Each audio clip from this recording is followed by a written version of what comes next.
Hello, my lovely audience. Anyway, welcome to another video. Anyway, sorry if this is a bit short. Been feeling kind of out of it recently. Anyway, with that out of the way, let's get into the what if. Okay. So, it's the UA entrance exam.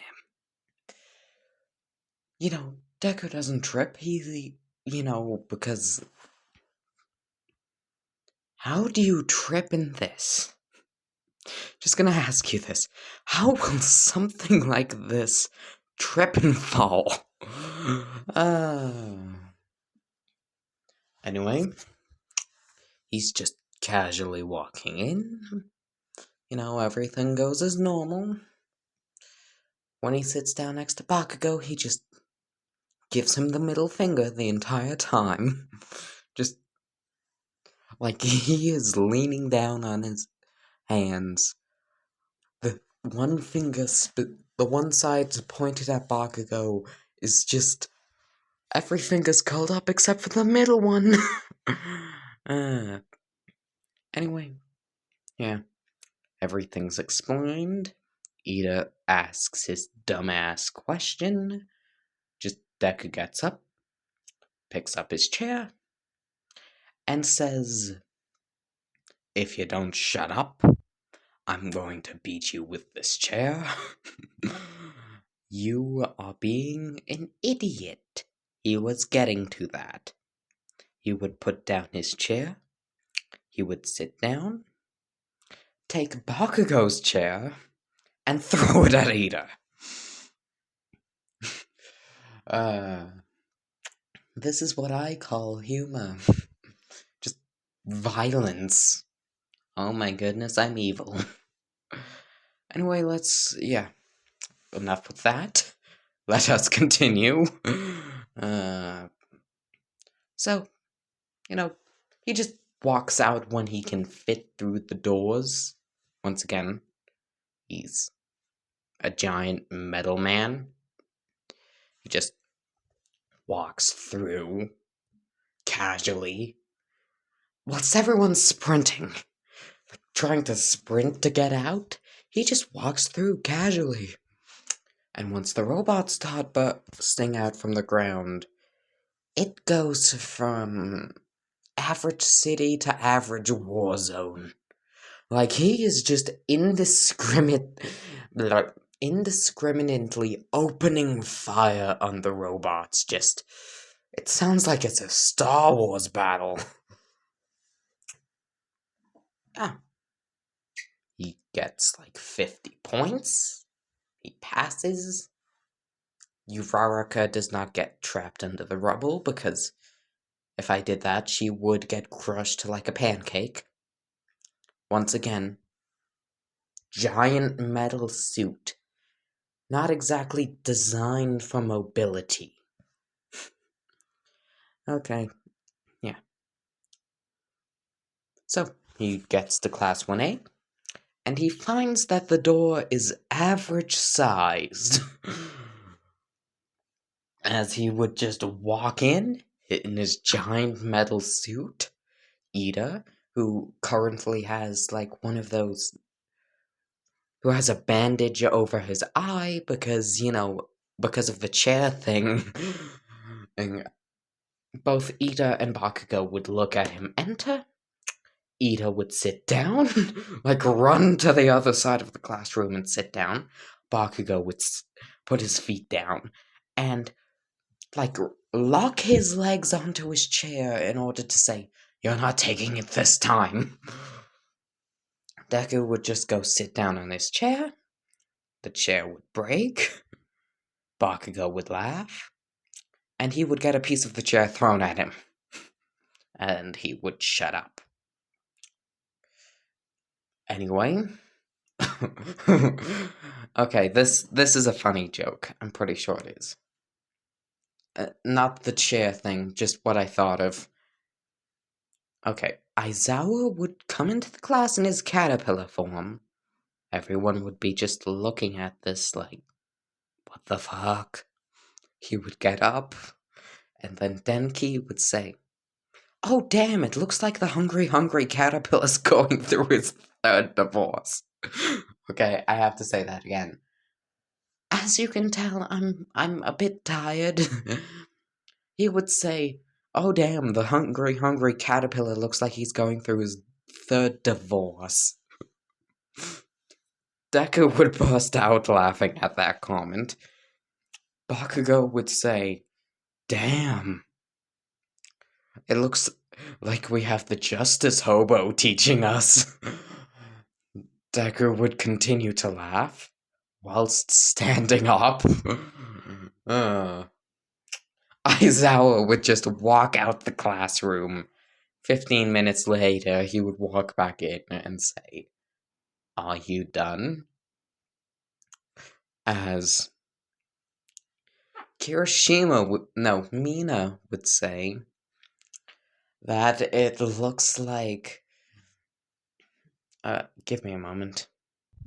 Mina would say it looks like if a caterpillar was starring in a gritty noir crime show. Aizawa would just walk out again as the entire class would keep on making puns about his appearance. About an hour later, they would finally get out onto the field. You know, everyone would get in canon except for Deku, who would get double what Bakugo's is in quite literally everything, and each time he would flip Bakugo off. For each point he got above Bakugo.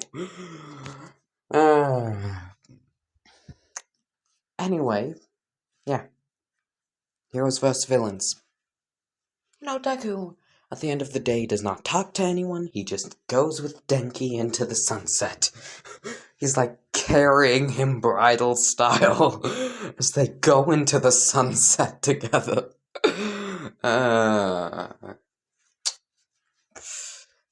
It's happened. The disembodied voice in your head's finally lost it himself. This is all an illusion. Okay, enough with the joking. Enough with that. Give me a moment. I'm way too amused at myself for making these dumb jokes, and I admit it. I am too amused. Anyway, this video is going up to the USJ, but not right now. Currently, heroes vs. villains.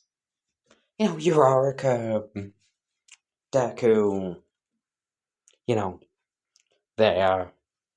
Uraraka's in her hero costume. Deku's in his giant metal suit, just with a leather jacket. Uraraka would look at it. He would say, "What? It's fireproof and it looks good." She would nod before just walking inside. Deku would do the same. On the way, Deku would say that Uraraka has to look for the bomb and he'll deal with Katsuki. Bakugo, because just about everything he does is damn near useless against him. Though the suit does make it difficult to absorb his attacks. Anyway, Bakugo, Uraraka, and Deku. I'm calling her Chaco because once again I can't pronounce the Uraraka. I am South African. Rurs are not my strong suit. Good grief, I feel Swedish. I'm so sorry if I have any Swedish viewers. Anyway, yeah. Deku and Bakugo would clash. Ochako would go behind him. Deku's fist would come down on Bakugo. Pause. I said that I was going to be serious. Okay, concentrate. Serious. Deku's fist would come down on Bakugo. Oh, pause. And Well, Bakugo would jump back before landing an explosion on the suit. Once again, he can't exactly absorb everything because of the giant metal suit, just mostly whatever's near his face. It's better than nothing. They would clash, as, well, Deku would try and kick him, but end up falling over and, much rather, rolling at him. Bakugo would jump over the rolling metal man as they would turn, and Bakugo would say, you know what? Fuck it!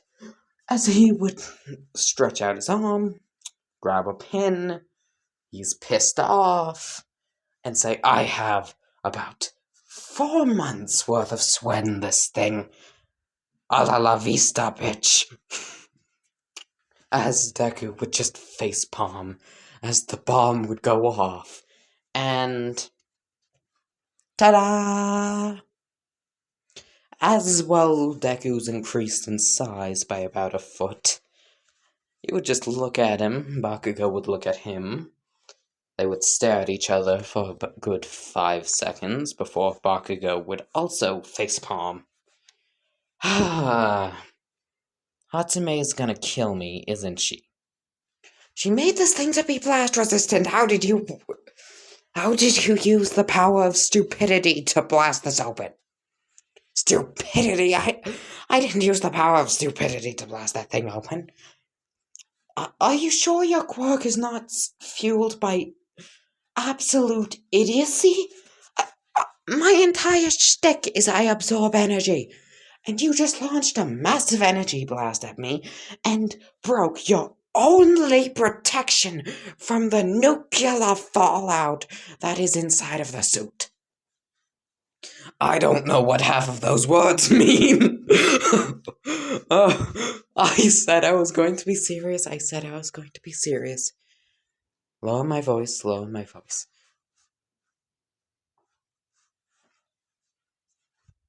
I said I was going to be serious. You know, Deku and Bakugo would just stare at each other for 5 seconds. We cut into the, camera room, and Kirishima would say, he doesn't know what idiocy means? Mina would say, he probably doesn't know what nuclear means. She would pause for a second. Nuclear. She would then begin screaming as the area around Bakugo and Deku would begin melting. You know, the concrete. Concrete, baby! Reference. Comment if you get the reference. You can't escape it here either. As well, Deku would just shoot Bakugo through the leg with like a concentrated pillar of fire from his finger. Like his middle finger. Just launch it through Bakugo's leg. He would fall over. Deku would raise the finger and flip him off. As All Might would announce, heroes win! Because Uraraka made a meme out of the bomb. Uraraka would pause for a second, she's hugging the bomb, as she would look at the cameras and say, what do you mean I made a meme? Mina has already, cropped that image out and attached it to a nuclear weapons silo as a joke. She would then post it on Discord and go, yes, with a finger pump. Anyway, yeah. We skip to the USJ because nothing substantial happens in between. Well, in this what if. So, USJ, they're on the bus. They're talking. Deku is casually having a conversation about, I don't know,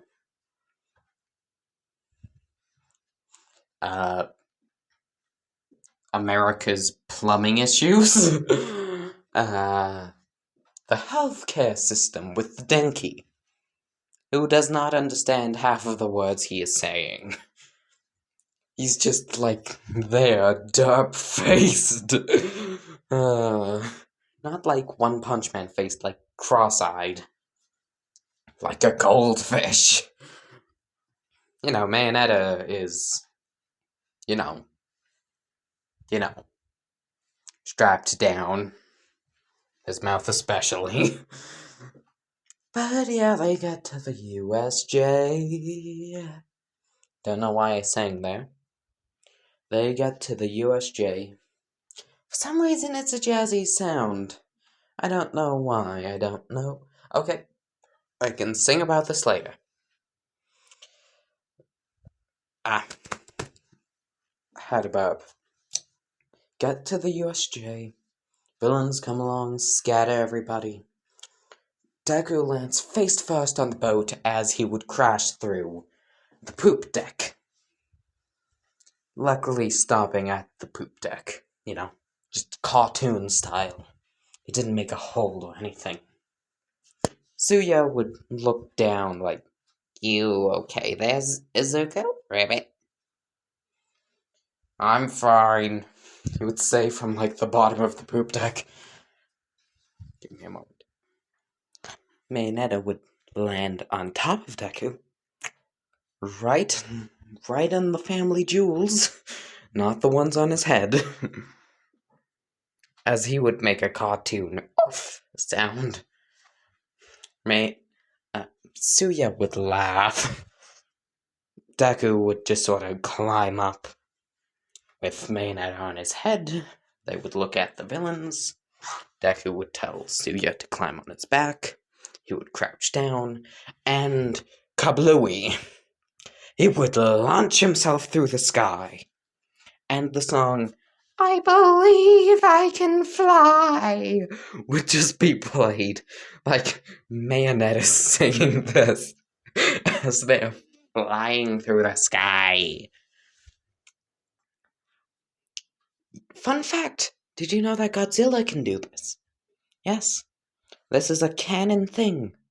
Well, not in the Monsterverse, but in the old Japanese movies. He crouched down, launched his atomic breath, and flew through the sky to take down flying opponents. So naturally, a giant metal man can do it too. As a jet sound could be heard whilst Aizawa was fighting off villains, as Deku would just come in like a wrecking ball. Mayonetta is now singing, "I came in like a wrecking ball," as he would just plow through the villains. Like he's a farmer. Just plow through them. As Shigaraki would say, "That has to be the strangest second phase of a boss fight I have ever seen." Actually, you know what? This is probably the first phase. All Might's the second phase. Okay. Strangest first phase ever. The giant flaming wrecking ball golem with its own soundtrack. Man, that is still singing. I came in like a wrecking ball. I am enjoying this way too much. Go, Nomu! Go! As the Nomu would come out, charge at Deku, and punch him as he's plowing through villains like the oversized wrecking ball he is. It would get punched. Suya and Mayonetta would get launched to Bakugo in Kirishima. Yeah, that far. Suya would land in a bush, perfectly fine, and Mayonetta would land on a rock right between his private parts. As he would say, "Not again!" How I love torturing the poor man. As, well, the Nomu's fist would have made a dent in the side of Deku's head. Or armor, technically. Yeah, massive fist indent in the middle part. As Deku would get up, look at him, An atomic fire. Give me a moment.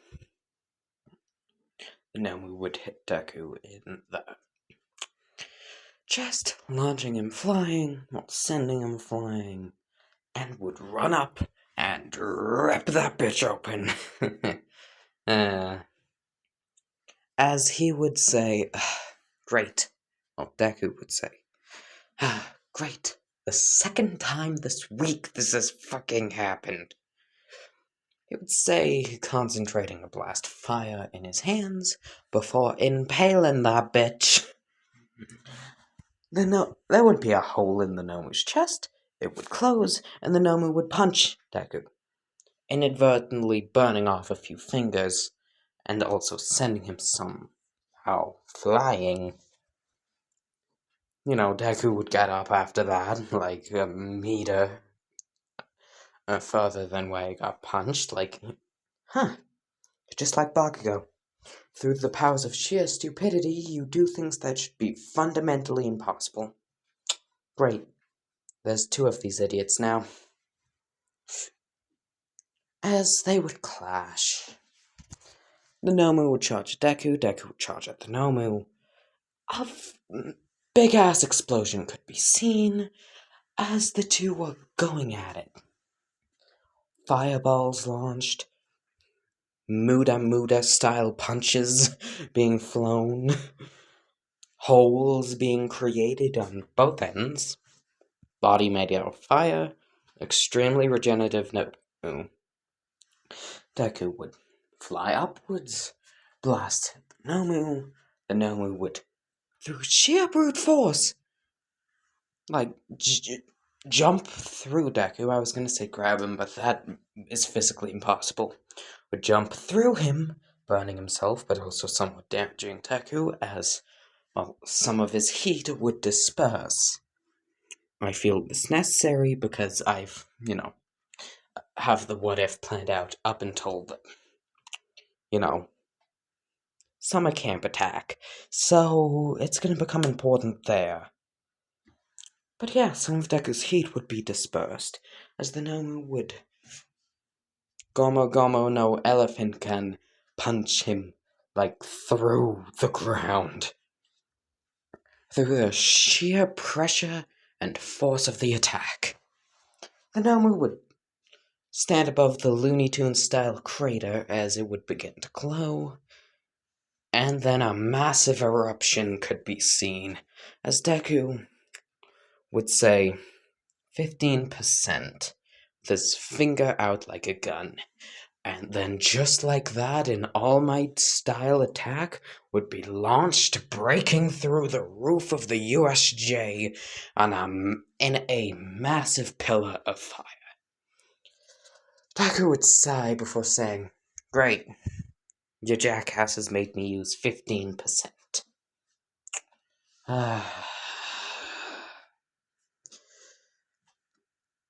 15% of what? Shigaraki would say, as Kurogiri would say, I think 15% of his power, young master.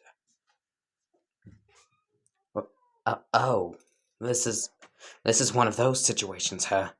Where he's like, oh shit. Okay, we're dipping. He would say, just leaving.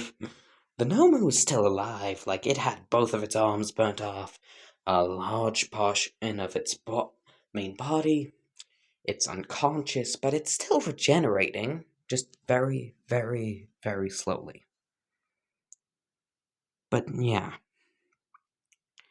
Shigaraki left thinking that Deku only used 15% of his power, when in reality, Deku used 15% of the power he stored up. His stockpile's kind of getting used up, whilst Shigaraki thinks he's One Punch Man. You've only made me use 5 fingers. That's funny. Anyway, goodbye, my lovely, lovely audience. I hope you enjoyed. I hope to see you next time. Bye-bye. This was not as short as I thought it would be. Yeah, goodbye. Hope to see you next time, and bye-bye.